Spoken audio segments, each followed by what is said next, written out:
불길이 꺼진 뒤에도 마음은 가라앉지 않습니다.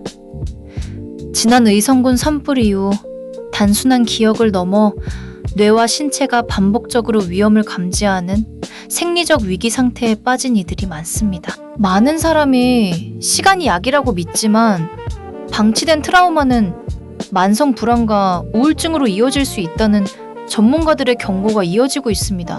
이제 막 잡힌 불길 너머 보이지 않는 마음의 화상을 치료할 구체적인 해답이 등장했습니다. 의성군에서 최근 진행된 조사에 따르면 산불 피해 주민 중 무려 34%가 외상 후 스트레스 장애, 즉 PTSD 증상을 겪고 있는 것으로 나타났습니다. 이는 단순한 스트레스 수준을 넘어 밤에 나는 소리만 들어도 심장이 덜컥거리거나 재가 쌓인 땅을 볼 때 숨이 막히는 등 일상생활이 불가능할 정도의 심각한 수준입니다. 통계청의 재난정신건강 자료에서도 유사한 수치가 보고된 바 있어. 이는 의성군만의 문제가 아닌 보편적인 재난 후유증임을 시사합니다. 흔히 산불 피해자들은 불이 꺼졌으니 이제 괜찮아져야 한다고 스스로를 독려하곤 합니다. 그러나 실제 데이터는 다른 이야기를 합니다. 한국심리학회에서 발표한 재난 트라우마 연구에 따르면 재난 직후 3개월이 가장 치유가 지연되는 위험 구간으로 지목됩니다. 대부분 시간이 지나면 자연스럽게 나아질 거라고 알고 있죠. 그런데 실제 데이터는 초기 개입이 늦어질수록 치료 기간이 2배 이상 길어집니다. 라는 연구 결과는 우리의 상식을 뒤집습니다. 의성군은 이러한 현실을 직시하고 산불 피해 주민 90명을 대상으로 마음 건강 100세 프로그램을 본격적으로 운영하고 있습니다. 이 프로그램은 단순한 상담을 넘어 심리 전문가와 지역사회가 협력하여 일상 회복을 돕는 통합 지원 체계입니다. 박형수 국회의원이 참여한 국비예산 정책협의회에서도 이 프로그램의 중요성이 강조되며 지속 가능한 재난 트라우마 회복 지원 모델로 자리매김하고 있습니다. 왜 하필 100세일까요? 이는 단기적인 증상 완화가 아닌 평생 건강하게 지낼 수 있는 근본적인 마음의 근력을 기르기 위한 뜻이 담겨 있습니다. 질병관리청의 정신건강 예방 지침에 따르면 재난 피해자들은 신체적 회복보다 정신적 회복에 더 오래 걸린다고 명시하고 있습니다. 의성군의 접근 방식은 즉각적인 응급처치가 아닌 장기적인 관점에서 주민들의 심리적 면역력을 강화하는 전략적 선택입니다. 산불 트라우마의 가장 큰 적폐 중 하나는 고립감입니다. 피해 주민들은 자신의 감정을 털어놓는 것조차 죄책감으로 여겨 외부와 단절되곤 합니다. 하지만 의성군 춘산면에서 성료된 반찬 나눔 프로그램 사례처럼 공동체 활동을 통한 사회적 연결 회복이 트라우마 치유의 첫걸음임을 보여줍니다.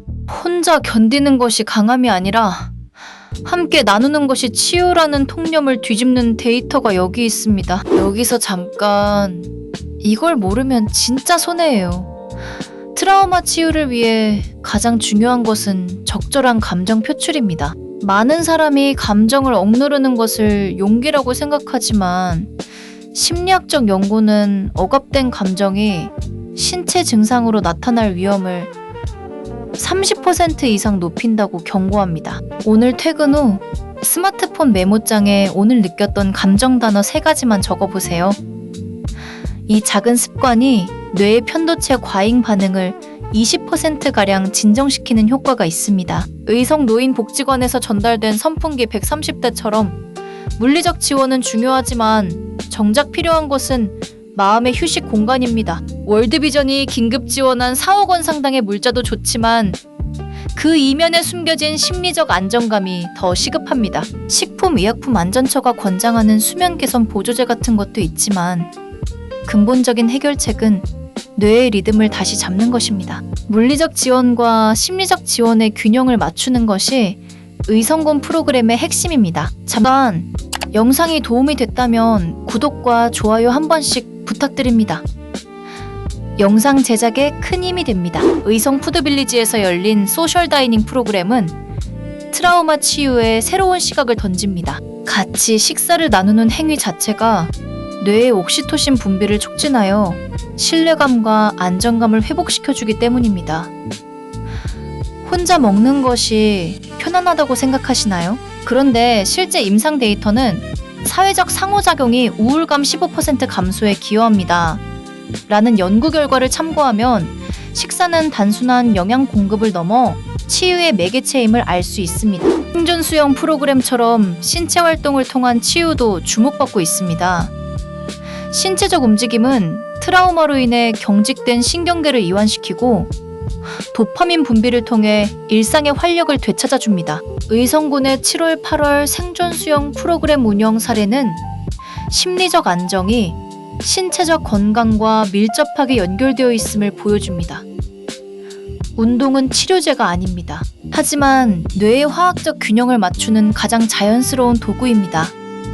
라는 의학적 견해를 실천으로 옮기는 사례입니다. 안개 행복 영화관 개관과 식중독 예방 총력 같은 지자체의 다양한 노력은 주민들의 일상을 다시 구축하려는 의지를 보여줍니다. 영화 감상은 다른 세계로 잠시 탈출하여 트라우마 기억에서 벗어나게 하는 마음의 안식처 역할을 합니다.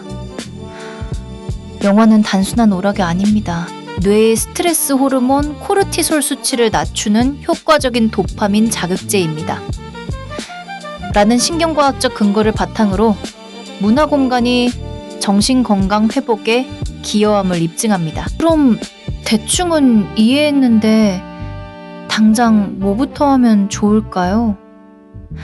의성군 마음건강 100세 프로그램에 참여하려면 먼저 자신에게 필요한 심리 지원 수준을 파악해야 합니다. 네이버 지도에서 의성군 심리상담센터를 검색하여 가장 가까운 곳을 확인하고 전화로 프로그램 참여 자격을 문의해보세요. 이때 산불 피해 관련 트라우마 상담이 가능한지를 명확히 질문하는 것이 핵심입니다. 이렇게 구체적인 행동으로 옮길 때 치유의 문이 열립니다. 의성군 산불대응센터 개소식 당시부터 이어져 온 재난대비 체계는 이제 사후 대응에서 사전 예방으로 진화했습니다. 2021년 개소식을 시작으로 쌓아온 인프라가 2026년 마음건강 100세라는 형태로 결실을 맺고 있습니다. 재난은 예고 없이 찾아오지만 그 후유증은 체계적으로 관리할 수 있습니다. 라는 지자체의 선언은 단순한 슬로건이 아닌 구체적인 예산과 프로그램으로 구현되고 있습니다. 마지막으로 이 프로그램이 가진 가장 큰 의미는 수용입니다. 피해 주민들이 자신의 반응을 약함이 아닌 정상적인 반응으로 받아들이게 하는 것입니다. 통계청의 자료에 따르면 트라우마를 정상화한 집단이 그렇지 않은 집단보다 회복 속도가 40% 빠릅니다. 내가 이상한 게 아니야. 이건 자연스러운 반응이야.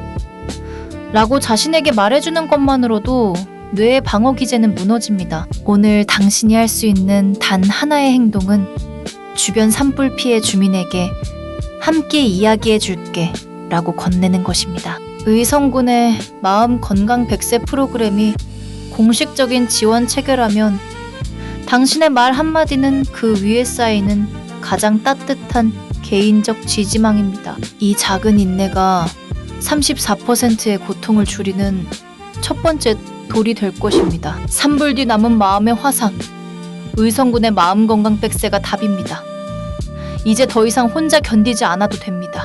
체계적인 지원과 따뜻한 관심이 교차하는 곳에서 당신의 마음도 서서히 치유될 것입니다.